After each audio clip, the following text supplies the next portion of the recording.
7 ستمبر 1974 کو پاکستان کی قانون ساز اسمبلی میں قادیانیوں کو غیر مسلم اقلیت قرار دیا گیا تھا۔ میں اور آپ ہم سب پاکستانی، ہم سب مسلمان اس اعتبار سے بڑے خوش قسمت ہیں کہ ہمیں نبی کریم صلی اللہ علیہ وسلم کی ذاتی خدمت کا موقع ملا ہے۔ حضرت عطا اللہ شاہ بخاری رحمۃ اللہ علیہ کا قول ہے کہ ختم نبوت کا کام جناب نبی کریم صلی اللہ علیہ وسلم کی ذاتی خدمت ہے۔ اللہ اور اس کے حبیب نے ہمیں حکم دیا، ہم نے نماز پڑھنی ہے، روزہ رکھنا ہے، زکوٰۃ دینی ہے، دیگر جتنے بھی احکام ہیں ہم نے ان پر عمل کرنا ہے۔ وہ اللہ اور اس کے حبیب کے حکم کی بجا آوری ہے، لیکن ختم نبوت کا کام یہ جناب نبی کریم صلی اللہ علیہ وسلم کی ذاتی خدمت ہے۔ میں بالخصوص اپنے بیٹوں کے لیے، اپنے اسکالرز کے لیے ایک مثال دیتا ہوں۔ بیٹا، آپ اپنے والد صاحب کی، اپنی اماں کے پاؤں دباتے ہیں، ٹانگیں دباتے ہیں، انہیں پانی پلاتے ہیں، ان کا خیال رکھتے ہیں۔ ایک میں ایگزامپل دے رہا ہوں، یہ ان کی ذاتی خدمت ہے۔ آپ بڑے خوش نصیب ہیں، ختم نبوت کا کام بھی اللہ کے نبی کی ذاتی خدمت ہے۔ اس پہ اللہ کا شکر ادا کریں کہ اللہ نے ہمیں آج موقع فراہم کیا ہے۔ اللہ رب العزت ارشاد فرماتے ہیں وَمَا أَرْسَلْنَاكَ إِلَّا كَافَّةً لِلنَّاسِ بَشِيرًا وَنَذِيرًا۔ اے میرے پیارے پیغمبر، ہم نے آپ کو تمام انسانوں کے لیے بشیر اور نذیر بنا کر بھیجا ہے۔ اور ارشاد فرماتے ہیں یا ایھا الناس انی رسول اللہ الیکم جمیعا۔ فرما دیجئے میرے پیارے پیغمبر، اے لوگو، انی بے شک میں رسول اللہ الیکم تمہاری طرف رسول ہوں، جمیعا سب کے سب کی طرف، یعنی قیامت تک آنے والے ہر فرد کی طرف میں نبی بنا کر بھیجا گیا ہوں۔ حضرت عیسیٰ علیہ السلام بنی اسرائیل سے کہتے ہیں، بنی اسرائیل کے لوگوں دیکھو، میں تمہاری طرف اللہ کا رسول ہوں، میں گزشتہ کتاب تورات کی تصدیق کرتا ہوں، اور مبشراً برسول یأتی من بعد اسمہ احمد، میں تمہیں خوشخبری دیتا ہوں میرے بعد ایک نبی آئے گا جس کا نام احمد ہوگا۔ نبی کریم صلی اللہ علیہ وسلم کا نام احمد بھی ہے، محمد بھی ہے۔ گزشتہ صحائف میں اور آسمانی کتابوں میں اللہ کے نبی کا نام احمد بھی ذکر ہے، محمد بھی ہے۔ اللہ رب العزت ارشاد فرماتے ہیں ما کان محمد ابا احد من رجالکم۔ نبی کریم صلی اللہ علیہ وسلم تم میں سے مردوں کے باپ نہیں ہیں۔ آپ صلی اللہ علیہ وسلم کے 3 بیٹے ہیں، حضرت قاسم، حضرت عبداللہ اور حضرت ابراہیم۔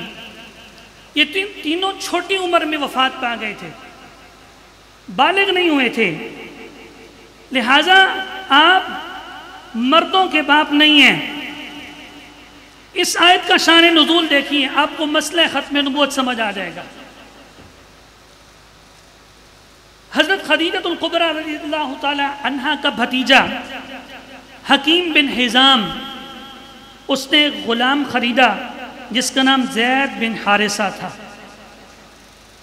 حکیم بن حزام نے وہ غلام اماں خدیجہ کو ہدیہ دے دیا۔ اماں خدیجہ کی جناب رسول اللہ صلی اللہ علیہ وسلم سے شادی ہوئی۔ اماں خدیجہ نے کہا یا رسول اللہ میرے سرتاج یہ میری طرف سے آپ کے لیے گفٹ ہے۔ اماں خدیجہ نے زید بن حارثہ جناب نبی کریم صلی اللہ علیہ وسلم کو دے دیا۔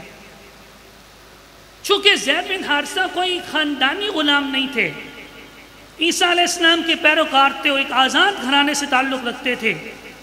ان کے والد حارثہ اور ان کے چچا ڈھونڈتے ڈھونڈتے پہنچ گئے، اللہ کے نبی کے پاس آئے، یا رسول اللہ زید ہمارا بیٹا ہے۔ اللہ کے نبی نے فرمایا تمہارا بیٹا ہے تو تم لے جاؤ۔ اور نے کہا یا رسول اللہ ہم آپ کو بہت سا مال دیں گے۔ اللہ کے نبی نے فرمایا مجھے مال کی ضرورت نہیں ہے، تمہارا ہے لے جاؤ۔ زید بن حارثہ سے بات کی، زید نے کہا جو شفقت اور محبت مجھے جناب نبی کریم صلی اللہ علیہ وسلم سے ملی ہے اس پر میرے ماں باپ قربان ہیں۔ میں رسول اللہ کو اب نہیں چھوڑ سکتا، اپنے ابا کو چھوڑ سکتا ہوں، اپنے چچا کو چھوڑ سکتا ہوں، رسول اللہ کو نہیں چھوڑ سکتا۔ اللہ کے نبی نے فرمایا لوگوں سنو، اب یہ زید بن حارثہ نہیں ہے، یہ آئندہ کے بعد زید بن محمد ہے۔ اللہ نے فرمایا اے میرے حبیب یہ زید بن حارثہ ہی ہے، لے پالک بیٹا حقیقی بیٹا نہیں بنتا۔ اب مشرکین مکہ میں ایک رسم تھی، جیسے یہ حکم ہے آج بھی یہ حکم ہے کہ جب تم کسی کی بیٹی اپنے گھر لاتے ہو، کسی کو اپنی بہو بناتے ہو، اپنے بیٹے کی شادی کرتے ہو، کوئی بیٹی تمہارے گھر آتی ہے، تو وہ ہمیشہ کے لیے اب تمہاری بیٹی ہے، چاہے تمہارا بیٹا مر جائے یا اسے طلاق دے دے۔ کتنا خوبصورت دین ہے، وہ ہمیشہ کے لیے تمہاری بیٹی ہے، قیامت تک کے لیے اب تم اس سے شادی نہیں کر سکتے، وہ تمہاری بیٹی ہے۔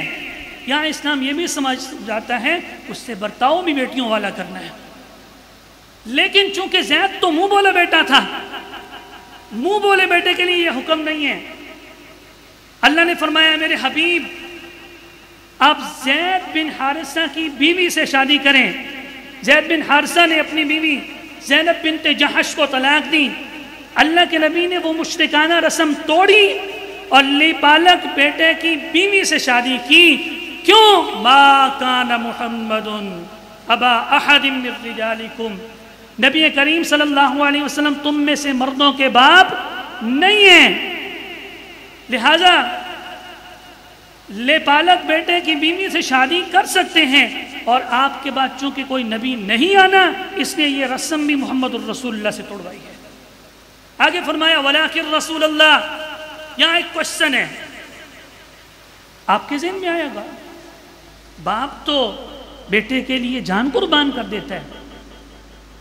میری بیٹی بیمار ہوئی، سخت بیمار ہوئی تھی، اللہ نے اسے صحت دی، میں رات بھر جاگتا رہا تھا۔ ایک باپ سمجھ سکتا ہے کہ اولاد کیا چیز ہوتی ہے، تو کیا اللہ کے نبی ہمارے باپ نہیں ہیں؟ تو کیا ہم سے محبت نہیں کرتے؟ اللہ نے جواب دیا دیکھو ولیکن رسول اللہ، وہ تمہارے ماں باپ سے زیادہ تم سے محبت رکھتے ہیں چونکہ اللہ کے رسول ہیں، حریص علیکم بالمؤمنین رؤوف الرحیم۔ ہم ایسا کہتے ہیں یا رسول اللہ اتنے کیوں روتے ہیں؟ آپ کے سینے سے ہنڈیاں جیسے کھولنے کی آوازیں آتی ہیں۔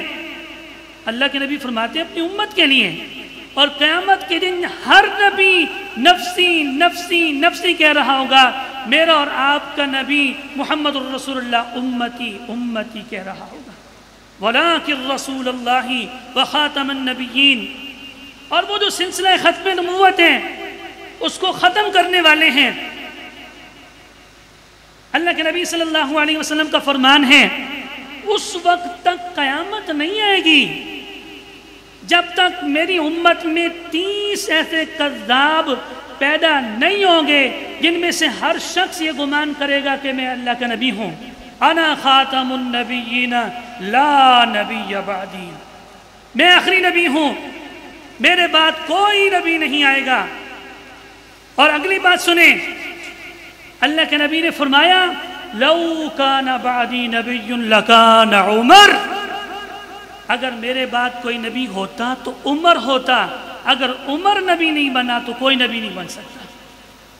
اور اس پر ایک اور دلیل ہے، خطبہ حجۃ الوداع کے موقع پہ اللہ رب العزت نے قرآن مجید کی آخری آیت نازل کی، اليوم اکملت لکم دینکم واتممت علیکم نعمتی ورضیت لکم الاسلام دینا، میں نے آج کے دن تمہارے لیے تمہارا دین مکمل کر دیا۔ یہاں میں خاص توجہ چاہوں گا، اس آیت میں آپ نے غور کیا ہے، اليوم اکملت لکم اکمال و اتممت علیکم اتمام، اکمال اور اتمام یعنی مکمل ہو چکا ہے، جو کچھ تھا اللہ نے اپنے حبیب محمد الرسول اللہ کو وہ سارا خزانہ دے دیا ہے، اللہ کے نبی نے وہ سارا خزانہ امت میں تقسیم کر دیا ہے۔ اتممت علیکم نعمتی ورضیت لکم الاسلام دینا، وہ جو دین اسلام ہے وہ آج مکمل ہو چکا ہے۔ یہاں ایک حدیث سمجھیے، اللہ کے نبی صلی اللہ علیہ وسلم نے فرمایا میری مثال ایسے ہے، اس حدیث مبارکہ کو، اس آیت کو آپ نے ذہن میں رکھ کے سمجھنا ہے۔ انشاءاللہ میرے بچوں کو، میرے اسکالرز کو کبھی ختم نبوت کے سلسلے میں کنفیوژن نہیں ہوگی۔ اللہ کے نبی نے فرمایا میری مثال ایسے ہے جیسے کوئی بہت خوبصورت محل بناتا ہے، اس کو بڑے اچھے سے ڈیکوریٹ کرتا ہے، دور دراز سے لوگ آتے ہیں، محل کو دیکھتے ہیں اور کہتے ہیں کتنا خوبصورت محل ہے۔ ایک جگہ ان کی نظر پڑتی ہے جہاں ایک اینٹ کی جگہ خالی ہوتی ہے، وہ کہتے ہیں یہ اینٹ کی جگہ کیوں خالی ہے، تعجب کرتے ہیں۔ اللہ کے نبی فرماتے ہیں میں قصر نبوت کی وہ آخری اینٹ ہوں جسے لگا کے اس محل کو مکمل کر دیا گیا ہے۔ اب سنیں اليوم اکملت لکم دینکم، اور آگے دیکھیں ہم کیوں بہترین امت ہیں، چونکہ یہ نبیوں والا کام ہمیں سونپا گیا ہے۔ اللہ کے نبی نے خطبہ حجۃ الوداع کے موقع پہ فرمایا تھا اے میرے صحابہ کیا میں نے تم تک خدا کا دین پہنچا دیے؟ انہوں نے کہا تھا یا رسول اللہ پہنچایا نہیں ہے، پہنچانے کا حق ادا کر دیا ہے۔